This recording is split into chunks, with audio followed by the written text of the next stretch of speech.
A cada metro concretado, a história da região metropolitana de Curitiba ganha um novo capítulo. A estrada que une Mandirituba a São José dos Pinhais nasce para ser muito mais do que um caminho.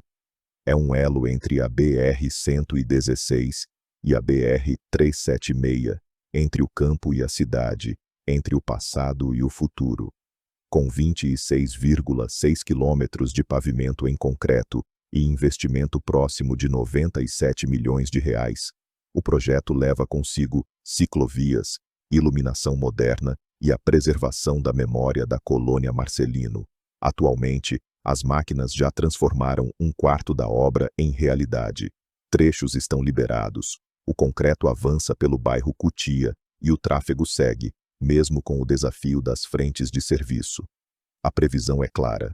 Até agosto de 2026, essa ligação estará concluída, abrindo novas rotas para a produção agrícola, fortalecendo o turismo rural e acelerando o desenvolvimento de toda a região.